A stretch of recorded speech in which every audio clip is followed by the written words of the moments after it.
I feel like it's going to hit very close to home. I've wanted to watch this for a while. I'm more bitter now than I've ever been in my entire life. Men are slowly giving up, and nobody cares. Let's see why, gentlemen. More and more men are giving up. Giving up on relationships, careers, and society as a whole. Resentment is growing, unemployment is becoming rampant, and keeping your head above water seems almost impossible for many men today. This is leading to more men than ever dropping out of society entirely. And it's not just that, men are becoming infantilized. With terms like adulting now becoming normal, it's clear that something ugly is happening that needs to be addressed. We live in such a strained, unnatural environment that is bound to start to wear on society, but men in particular are battling to keep up and are slowly giving up. Giving up on dreams, giving up on trying, and giving up on doing anything constructive. And for a large part, it's really the amount of people that I know who have given up on their dreams to work a minimum wage job is actually insane. And I do think that's because, well, one, it's probably incredibly hard. A lot of people have these dreams of being content creators, have dreams of being celebrities, and they shoot for the stars. And if they can't reach the top 0.01%, then they settle for the bottom 90%. And it is quite depressing. Not to mention, it's harder than ever to get a job. And the worst thing is, in today's day and age, working one job usually isn't enough in a lot of areas. It's very hard to make a living these days. Very hard. The bottom 60% have a very hard time making ends meet. Not their fault, as this trend isn't just a personal struggle, but a societal issue that we must urgently address. So why is this happening? And why has it gotten so bad in 2024?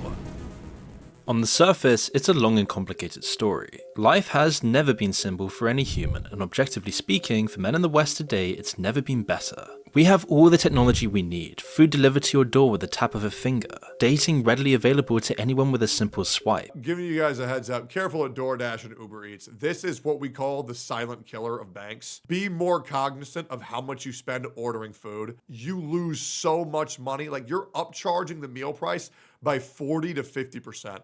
Just from delivery fees, taxes, and hidden fees they have on that shit. I promise you it's not a one-to-one. If you can go to these restaurants in person, do that. But most importantly, guys, just learn how to cook and buy your own food.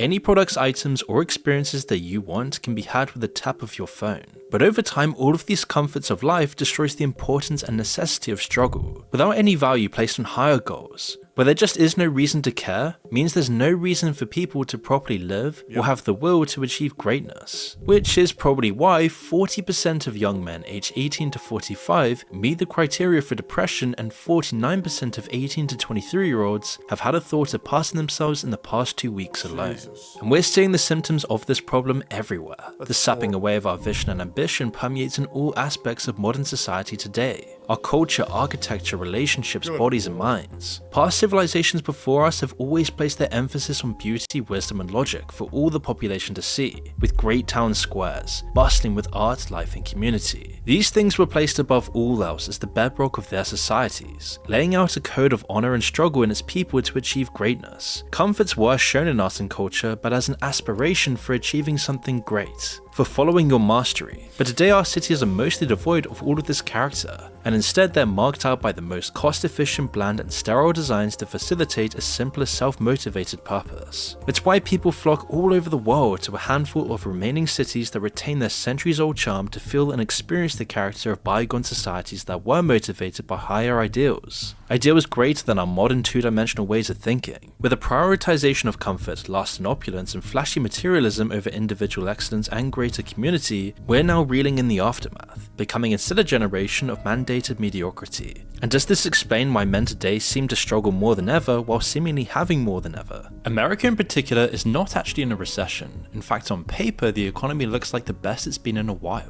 Unemployment has dropped, GDP is up, but what the people are actually experiencing is a completely different story. We can see this in a study by the University of Michigan on consumer sentiments, which gathers data based on how consumers feel about the Yeah, my dad made a good point earlier where, people can do okay monetarily, right, for how much they're earning. But the price of living has gone up so dramatically over these past 4 years. People feel the brokest they've ever felt while making the most they've ever made. And it's a very, very discouraging experience to be a normal American in this country right now. current state of finances. In 2022, it dropped to an all-time low. Prices of our average daily needs like gas and food have increased in unbearable percentages. In contrast, salary increases do not match, putting a high strain on budgets. Inflation is showing no signs of slowing down as Americans pay over $1,000 a month more on the same essentials we were buying 3 years ago.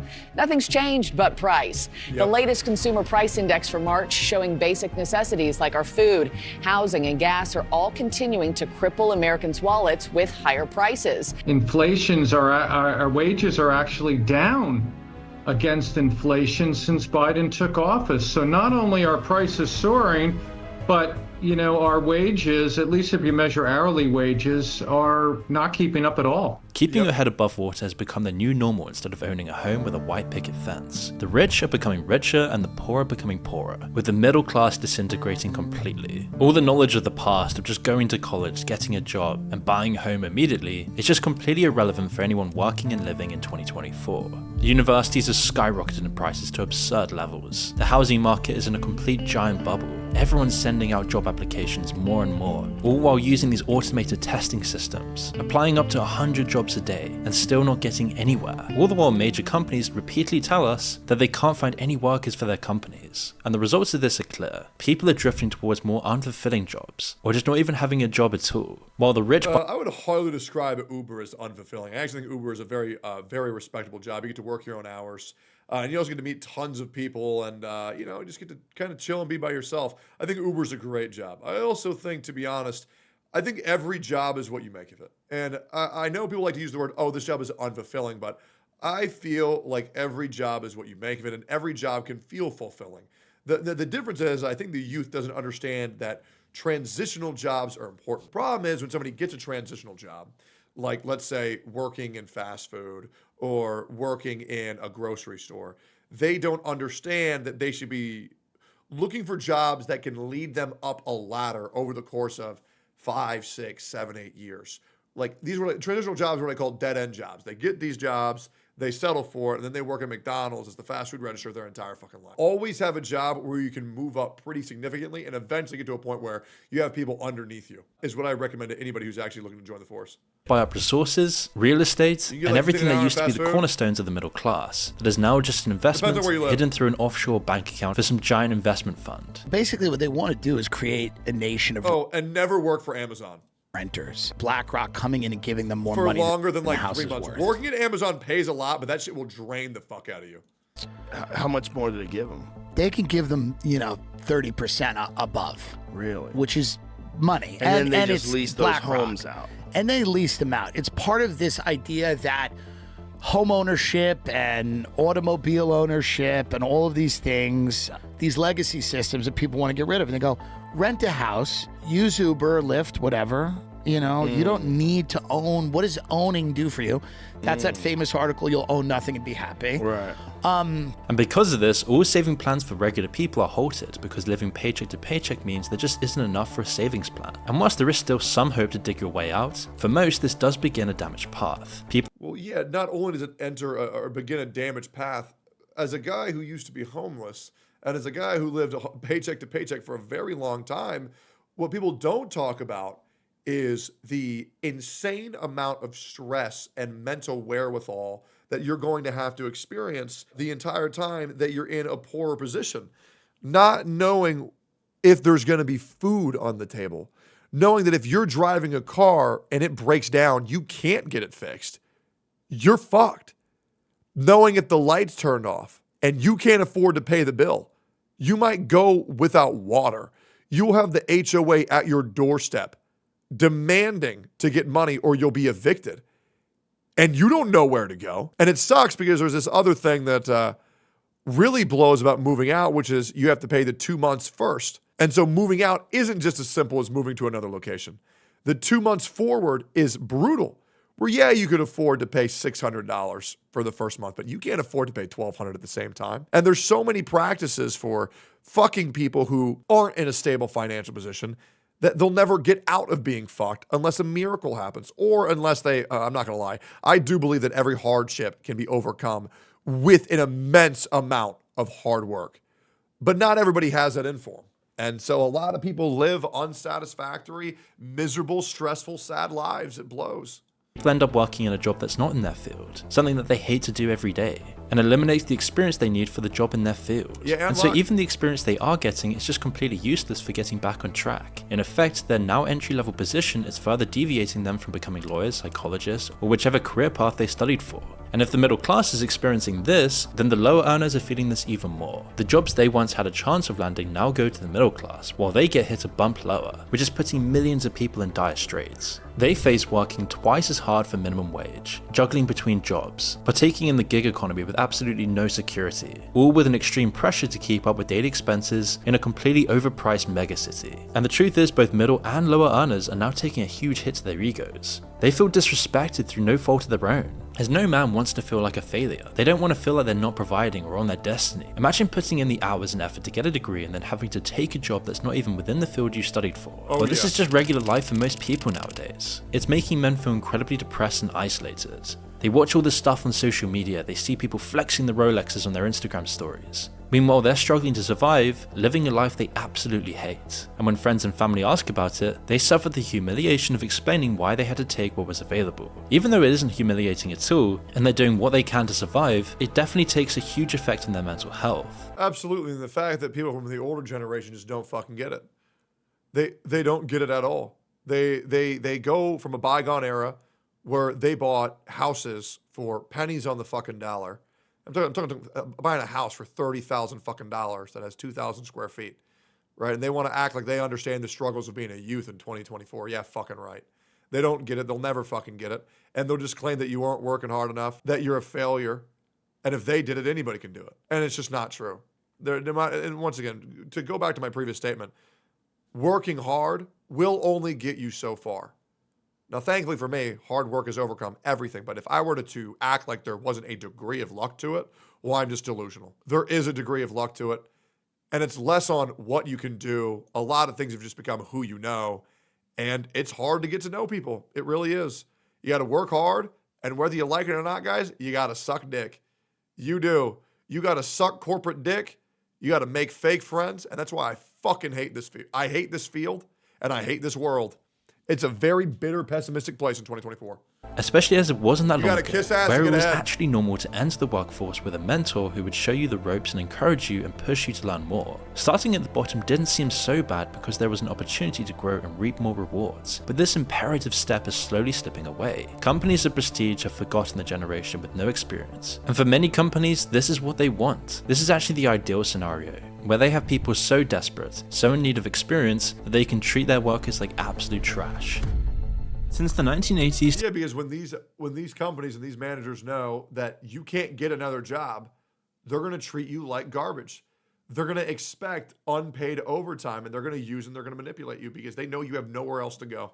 Testosterone levels have dropped more than 50%, and yet we're told to ignore it. Why? Because there's a coordinated effort to suppress masculinity and turn men into something they were never meant to be. True. This decline is no accident. We're constantly exposed to harmful chemicals in our food and everyday products, bombarded with estrogenic chemicals from plastics, junk food, and sedentary lifestyles, which is why testosterone levels have been declining for decades, with a 17% drop among 60-year-olds in 2004 compared to 1987. Sperm count and strength in men are also decreasing exponentially, with a 32.5% decrease in mean sperm concentration in the last 50 years. But here's the good news, there are ways to fight back, and one of the most effective solutions that I found is our sponsor Black Forest's Testosterone with Tonkat Ali. This supplement is packed with two of the most powerful natural testosterone boosters available. Testosterone is a natural anabolic compound that helps increase muscle growth, boost recovery, and support higher testosterone levels. Tonkat Ali used I don't believe in natural testosterone boosters. I just don't think they're real. for centuries helps raise testosterone, reduce stress, and improve overall vitality.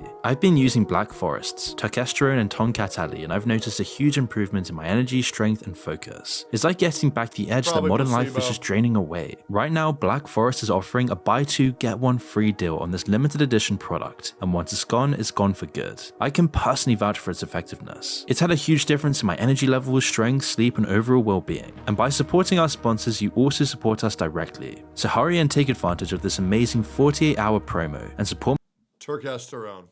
Okay. Does testosterone work? Another advantage of progesterone is it does not require post-cycle therapy, PCT, as it doesn't amplify testosterone levels. Therefore, no suppression occurs following testosterone alerts, which eliminates the risk of side effects and promotes muscle gain. Yeah, I just don't believe this. How does this, is this shit actually work? Does testosterone work? Explaining the scam. There aren't any good studies showing testosterone will help you build muscle. Yeah, well, I would just be skeptical of that, guys. I would be very skeptical of any type of pill you ever put in your body, but that's just my opinion. Me alongside this amazing brand using the link in the description below. The cost of having a job also plays a part in stripping them of their dignity. Transport costs to their job, depending on the amount, could take a huge chunk of their salary, so that at the end of the day, they can only pay for rent or food and not both. A government grant could replace their salaries, and they earn more or less the same amount. What's also helping to pay the bills is, as I said, the US government, in particular, our disability programs for people who are unable to work. Those programs seem to have morphed away from their original humane intention and now seem to provide an alternative income source to regular employment for several millions, for millions and millions of these guys. If a job doesn't support your basic needs of a home, food, and transport, it wears thin in justifying the effort for this job, especially if you're not getting any experience. And in most cases, if you go into the gig economy, absolutely no security either. All for minimum wage. There's even a new term called quietly quitting, where you do the bare minimum of your job to the point that you're almost rendered useless and you get fired or simply quit. The fact that this term even exists shows that attention is desperately needed to solve this problem. And while this is happening, it's becoming more and more common for both partners in a household to be living the same life, or even with most males' partners actually being the breadwinner. And whilst this isn't necessarily a problem at all, it is leading to some weird modern problems. Never had that happen in my entire life. The worst thing is being in a relationship where you do both roles by yourself. Those relationships are fucking exhausting. Where you have to work and you have to cook and you have to clean. Your partner just sits there and does fucking nothing. Good God. That shit's a fucking nightmare. Problems in the household. Men with families are actually switching If you ask them to do anything, they just bitch and complain and moan because God forbid they help out their partner. It's fucking miserable, dude. Roles with their wives, except they're not actually doing what their wives would do if they were to stay at home. When you look at what I guess in Britain is called NEET, N-E-E-T, do you say that also in Australia? Neither employed nor in education or training. When you look at that huge group of well over 6 million prime age men, the story they're telling about their lives is really pretty devastating. It's pretty distressing. They basically don't do civil society. There's almost no worship, almost no volunteering, almost no charitable work. They've got a lot of time on their hands, but they report doing strangely little help around the home or help with other people at home. Because of the situation, some men may feel a sense of worthlessness and resentment. Some men might take an hour to clean up the house and fetch the kids, but the rest of the day they sleep or play games. In some cases, the wives work and then come home to finish the chores their husbands were meant to do but didn't. And most Hey, I need a woman like that, man. I need a woman like that. Give me a hard-working woman. Come home from a long day at work, pay for all my bills, and then clean the house. Yes, sir. Where do I find one of those? this might cause huge marriage problems, it still feels better off to the husbands. If asked what they do for a living, saying they're on a break or working on a project beats the humiliation of saying they work at McDonald's with a useless degree on their back. I also think the media has completely poisoned the minds of anybody on what a real marriage is. And I don't think that these people understand that relationships and marriages have arguments. You have disputes, you have fights, and you talk them out, you get through them, and then you become stronger after, or you break. It's a normal part of relationships. No relationship is ever perfect. Every single relationship you've ever seen, there has been disputes, there has been arguments, there has been fighting. But the problem is that they don't show any of that on daytime television. You know, there's an ebb and flow, absolutely. Men without families have nothing to lose, so they stop working because no woman would even want them anyway. They can't afford to date, they can't afford a family, and since their own families are supportive, it somehow justifies them giving up and staying at home, rather than facing these societal problems head on. With prices rising, getting hired becoming harder and harder by the day, and inequality becoming rampant within society, most men are just deciding to give up, because instead of facing the hardships of having a job, It's less about men giving up. It's more about the world giving up on men. And I firmly believe on that. I mean, let's be real. Are men really giving up because they don't want to work a 9 to 5 every single day until they turn 80 and they die? No, absolutely not. There's not anything for young men to hold on to have hope for. It's so fucking hard to make it in this world. And the reality is people are going to be working a job they hate until they die. Why die in 70 years when you can just die in 30? You know what I'm saying? Like, it's just rough. It's a very rough world. It's very hard to actually go to where you want to go these days. Where before it was work until you're 40, 50, retire, and then enjoy your life, enjoy your freedom.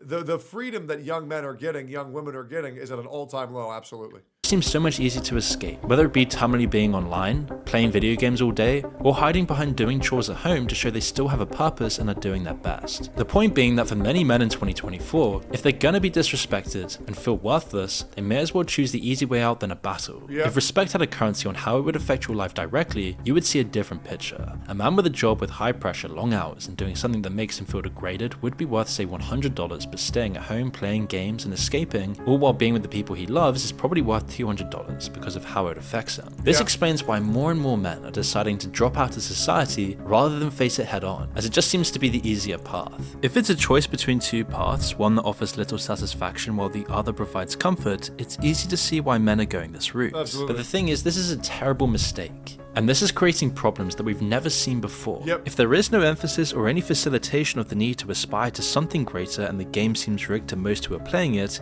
it's hardly a surprise record numbers of men are dropping out and giving up on the game entirely. The problem is that there's a huge group of men, roughly about 7 million in America between the ages of 25 and 55, who are not working and are actively not looking for work. Now, COVID certainly had a hand in accelerating these figures. One question posed to these dropouts was how many of these men were on pain medication, and almost half. Hey, I'll be real, man. I know a lot of people died during COVID, but I think we can all agree that to gamers and young men, I think we actually enjoyed COVID a fucking lot. It kind of removed societal pressure to like actually perform and gave us a well-needed vacation from the earth and our responsibilities, and just let us game guilt-free. I can say for damn sure, man, I loved COVID. I mean, when I had COVID, it was really scary. When I lost relatives to COVID, it sucked. But other than that, getting a break from societal pressure was amazing. Half of these men admitted to taking pain I also got fat as fuck. medication daily. And aside from those who desperately need it, these figures could indicate that men are aimlessly numbing themselves to their new reality. And this is great for society as people don't have to deal with this huge problem. And what's even more shocking is that 40% of these men do have some kind of degree. What sort of men are in this group? Demographically, education, family structure, ethnicity, who makes up this group? Surprisingly large, we say, representation of guys with college or even college degrees. 40% of this group has at least some college, and as I recall, about a fifth or a sixth are college grads. The decision to be in this state is closely related to changing times. We've already discussed the effects of brain rot in another upload, which disabled problem solving in Generation Z and has already presented problems in finding jobs. They are quick to quit at the first difficult task and move on to find something else, but what happens when options run dry and they find themselves simply stuck in limbo? Giving up seems to be the next step, and The other thing is there's this mentality of the grass is always greener on the other side, and less young men understand, rather than dream of what could be, make the best of what you actually have. And that's always my perspective. You know, I've been friends with people, I've been in relationships with people where they're always like, oh, once we get to this part, it'll be so great. Well, rather than just once we get there, why not we just enjoy what we have right now? That's why I poured so much money into this house, because I want to make my home my favorite place to be. I want to make my job my favorite place to be. Like, for example, you know, streaming was pretty difficult lately. It was pretty difficult. So what did I decide to do? Make my Discord a lot more active and a lot more happy, to where it can be more interactive with the people I care about, while also making my stream more fun, so that way I can react to the content that people want to see. And it's always about making the best of what you have rather than dreaming of what you don't. And I think that's a mentality that a lot more people should adopt. That'll really help them out. accepting that is easy when they're discouraged by the situation. Working off of surveys, the data compiled indicates that these men are not only not working, but they're cutting themselves off from their communities, or there's no incentivization for them to even have any community in the first place. They're hiding out because going out would mean meeting new people who might oppose their lifestyles. It makes it uncomfortable. Why leave when you can just aimlessly watch brain rot content and numb yourself with weed or pain medication? Hey, I ain't gonna lie, bro. I wake up every morning and I brain rot for an hour, and I brain rot for an hour and a half more every night. It's such a bad habit.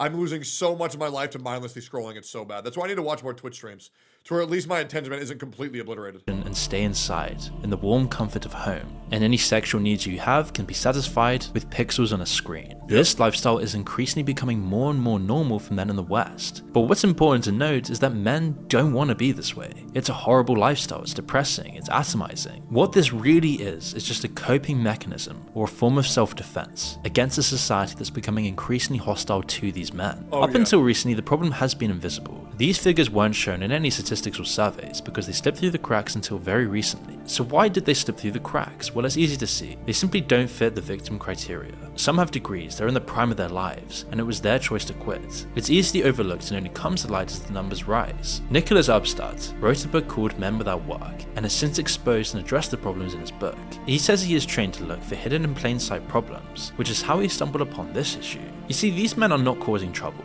at least for now, and they don't seem to be drawing any attention to themselves. On the contrary, they keep to themselves. So surveys and statistics just don't include them at all. They don't even register on the scale, and people in society think this is a joke issue. And it's also reasonable to conclude that some of these men may work, but in the underground economy, work like formal cash jobs, or even shady legal ways of making money. But of course, this is just a minor portion of these men. We need to address the problem head on. How is the situation getting this bad? These men have completely lost their purpose in life. All of their duty, their hopes, their responsibilities, their own dignity and value. It's being completely decimated at the moment. And we're seeing this with the form of radicalization online, growing hatred and division, and a general apathy towards society as a whole. And the longer this is ignored, the harder it's going to be addressed down the line. More men today than ever feel disconnected, disillusioned, and left behind by a world that seems increasingly indifferent to their struggles. While GDP numbers and employment stats may sound like an easy, good solution on paper, especially to government bureaucracies, it will never really fix the reality of the situation for normal people. The real challenge we face today in the West is to find purpose and meaning again, to have any reason to even want to participate and achieve greatness in society. We should focus on creating environments where people can thrive, where beauty, philosophy, and higher noble pursuits are actively encouraged by the cities and countries that we inhabit, which would give millions of men a reason to care again. Dude, I just wish men had the same failsafe that women have, which is just to marry someone who's very successful and they'll take care of you forever. That's a societal norm that I want to be more common. Men can just breeze by and then just have sex with somebody for their life and get their entire lives paid for. That would be great. Just be gay? Well, I can't do that. You know, it would be nice. Hey, get breast implant surgery and then live for free forever. Man, that sounds nice. And they do have it. They do have it, but not to the absurd degree as the other side has it. We might have it as an extreme, but we don't have it as the normality. We don't have it as the rule. That's why women have it too fucking easy in America. I'm just saying what all the men are fucking thinking. Can I get a hell yeah, brother? Why can't I just post a photo of my ass on OnlyFans and make tens of millions of dollars? I fucking hate women.